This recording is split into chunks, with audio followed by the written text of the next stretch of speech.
So without further ado, let's get into it. Some of these are going to be a little bit of a surprise to me, but the first one is not. Dave, I've got to come to you about this. Sean Bowen, who I think you broke the story about earlier on in the week, has picked up the ride on Noble Yates, the Grand National hero, with a view, obviously, to going back to Aintree later on this season. Yeah, it's an interesting one, this, because, of course, Sam Whaley-Cohen went out in a blaze of glory on Noble Yates at Aintree last April, and he's the son of the owner, Robert Whaley-Cohen, and so he's going to be a difficult man to replace. James Reevely rode Noble Yates at Auteuil a couple of weeks ago. The horse made an early mistake and was then pulled up. And just interestingly, the horse doesn't run in the Coral Gold Cup, wasn't entered in the Coral Gold Cup because of an administrative breakdown in communication, but does appear at Wexford tomorrow in the M.W. Hickey Memorial Chase, and Sean Bowen is on board. And it's just quite an interesting thing, this, with regard to the jockey. He's there are some riders who seem to have an affinity with the national fences, and there are others that don't. And Sean Bowen most certainly fits into the former category. Mac Totty's win at Aintree last spring was his third over the fences, and although he's clearly a top-class jockey, I think anyone would put him in the very top bracket within the weighing room, he's also available for Noble Yates. And Robert Whaley-Cohen said that this was uppermost in his mind, the jockey's ability, his record over the fences, and his availability when it comes to Noble Yates. So every jockey, even Sean Bowen, needs those headline makers, and it seems that he's got one here. Yes, the Bowen family have got a tremendous association, don't they, with the big fences at Aintree. Brother of James, obviously, Billy, who rode your first winner the other day. Is Sean a guy you admire as well and hope to use it down the line? Oh yeah, absolutely. I mean, if Sean was going to ride one of mine, that'd be fantastic. What an opportunity for him. Something to look forward to. I mean, obviously there's going to be huge chances for him through the season, but great to have that. In the more immediate future, he's got Wexford to look forward to tomorrow. They've got plenty of rain down there. It's going to be pretty testing going.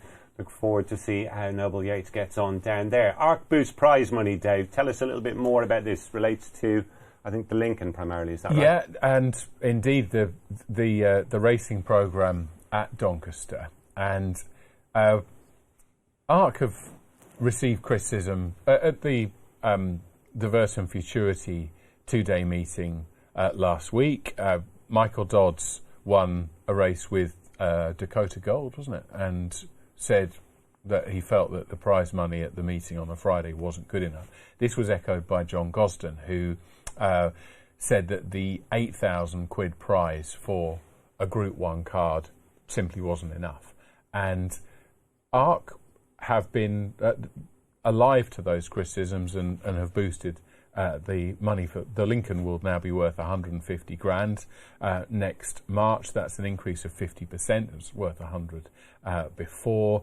The Spring Mile has gone up from 45,000 quid to 75,000 too. So they have been listening. It does sort of beg a question, doesn't it, as to if this money was around to be introduced, why wasn't it there before? But as with, to their credit, with Arc, the last week here we were talking about the Chester Rudy ticket and also what Arc were doing with regard to cushioning the blow of the cost of living crisis. So at least they've acted here, and I suppose that's a welcome thing for any trainer. Any trainer, any jockey, any owner, I think, isn't it? It's a big increase, isn't it? 50%. Yeah. I mean, to go from 100 to 150,000 quid for the. What's the trainer's take on that, Billy? Do you think, well, I'm glad it's happening, or do you think, well, where was this money before? I think, well, you just got to be positive that it's happening. You know, any increase in prize money anywhere, any level is very good. Okay, Willie Mullins is the next item on Talking Points this week. He held an open day for the media in Ireland where many of his stars were paraded, although obviously plenty were left out as well. That's just the nature of these things. There are so many of them down there. But the talking point we've come up with out of it, Dave, is the champion trainer's comments about 35-minute gaps between races, and perhaps that maybe being too much. Now, I don't know whether we should be looking at this as a catch-all, because to me, I've been at the races on days where 5 furlong sprints, which are over in a flash, are then followed by a 35-minute gap before another one of the same on an 8-race card sometimes. And I think there is definitely scope for maybe trying to close the gap in those circumstances. But not everybody agreed with his comments, did they? No. I mean, it was there was I think overstating it maybe, but a bit of a chorus of disagreement with the idea. Now, look, obviously there are different types of race meetings, aren't there? As you say, if we have a card of 7 or indeed 8 or 9 races on the flat. We haven't got to 9 in Ireland yet, thankfully. It'll come, don't worry. We'll be at 10 soon.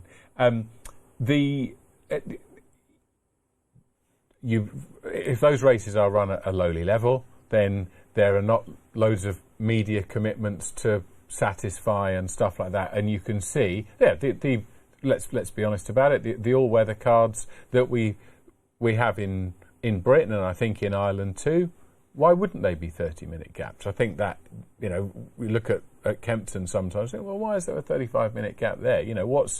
What's happening between these two races? However, with regards to the Cheltenham Festival, I think there is an awful lot happening, and Willie Mullins said that it's boring and that we should narrow the gap to give these races a bit of a buzz.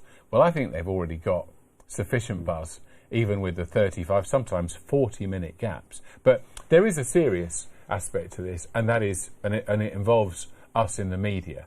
And those gaps are there so that, or they facilitate different media outlets getting what they need from trainers, jockeys, owners. And if it's a massive help to us, and if you take that away, and the trainer has to go off and get a saddle and rush off and can't talk to us, that will damage racing's exposure. Yes, I think in fairness, the longer gaps, they're pretty much a staple, aren't they, at the festivals and what have you, and it would be difficult to change that. But certainly scope, I think, for maybe looking at some of those smaller fixtures on their own merits, maybe with sprint races on a long afternoon of 8 races with those big gaps, might be worth maybe having a look at. Let's move on then. Protectorate at Plutard, the Betfair Chase at Haydock is coming onto our radar.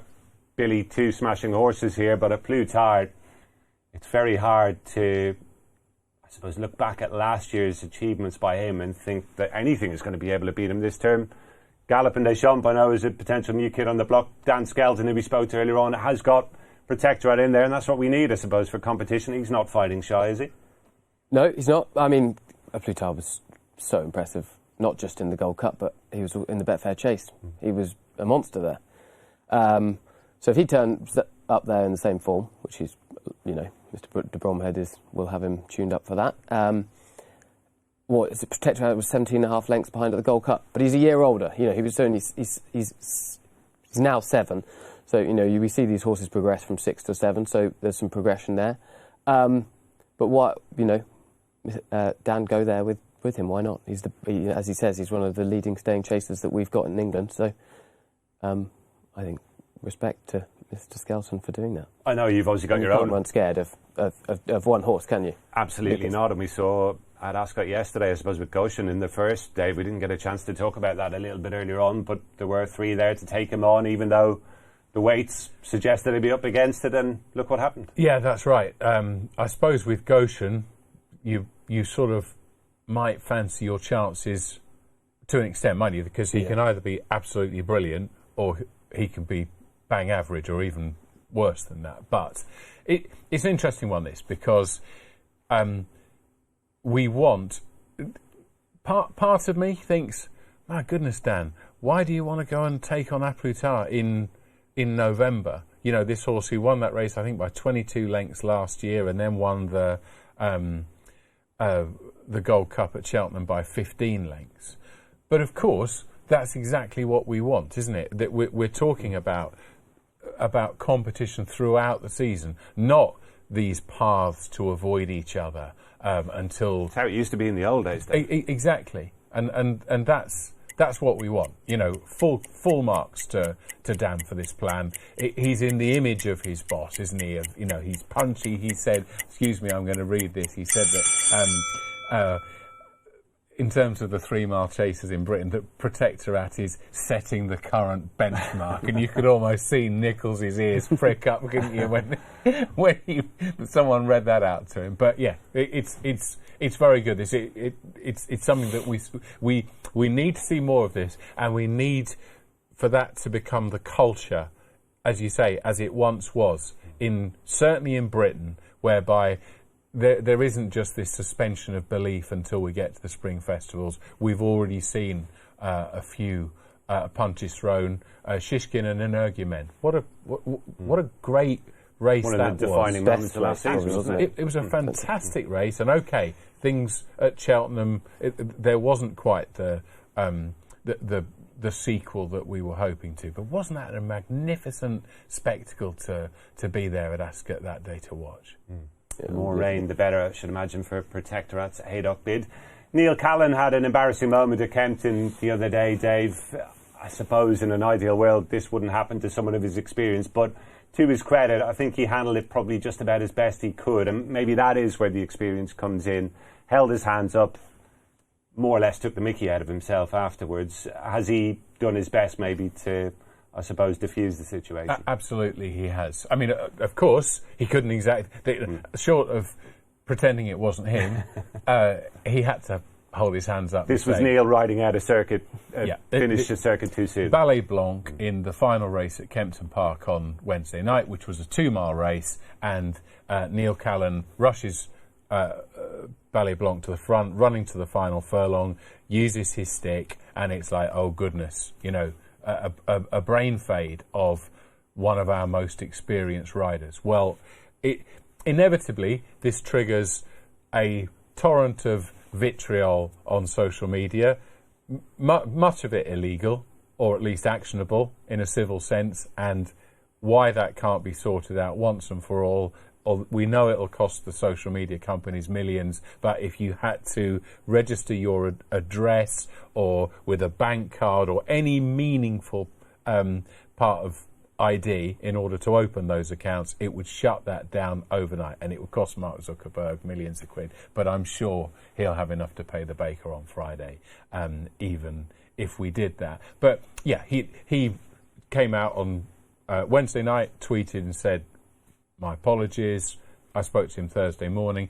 To his credit, Amanda Perrott also owns Ballet Blanc, and he said he offered to see owner right for the expenses too. You know, from a trainer's point of view, that must be same with punters. It's an exasperating thing to see. Which one of us hasn't made a huge howler, a clanger at work? I know I. Well, it's exactly right. I mean, of course, he's one of the most experienced jockeys out there, but people make mistakes. How many thousands of rides has he had and not made mistakes? Yeah, you know, and how he dealt with it. So I think just takes the heat out of it, Billy, exactly, doesn't it? Yeah. Giving the connections their money back, apologising to punters, anybody affected. You'd rather it didn't happen, but when handled like that, that's how it should be done. Just one more thing with keyboard warriors who sit behind their screens in their vest and Y fronts. Typing out nasty messages to people. When you're having a go at Neil Callan, believe me, you're picking on the wrong one. He's well able to handle himself as Neil, all right. OK, 2 more talking points. Gambling acts, Dave. We're going to have to defer to you here. Actions on gambling acts is on my list here. Tell us more. Yeah, just interesting this week with the various changes that have been going on in Westminster. It seems that the review of the 2005 Gambling Act, whereby I think that, broadly speaking, we're talking about reining in and restricting aspects of gambling which we feel that, or which it is felt, over the last 17 years have become a little out of control, that problem gambling has become a bigger problem because it's easier for people to inflict self-harm via gambling. So the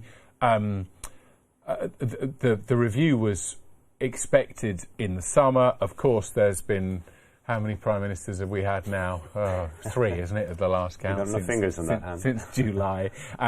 But, of course, this is frustrating. At this point, we don't know the extent to which the restrictions that will be placed, and we assume that there will be certain restrictions on sports betting, whether horse racing will be given slightly different treatment. Sean Trivat, who's the new chair of the horse racing bettors forum, expressed his dissatisfaction. Michael Duggar also did the same of the British Gaming Council, and we're just in a limbo period at the moment, so we'll have to see what happens. It's in any walk of life, it's nice to know where you stand, and of course the financial position of horse racing with its hand-in-glove relationship to betting, we'd like to know where we stand too. Of course, there was the fact that Rishi Sunak is now in 10 Downing Street could potentially be a good thing for horse racing. He's the MP for Richmond, which houses Middleham and Catterick Bridge Racecourse too. So one hopes that in that sense racing has got someone who is sympathetic. He opened a stand at Catterick, didn't he, very recently. So fingers crossed that we've got someone in number 10 who at least is prepared to listen to what we've got to say.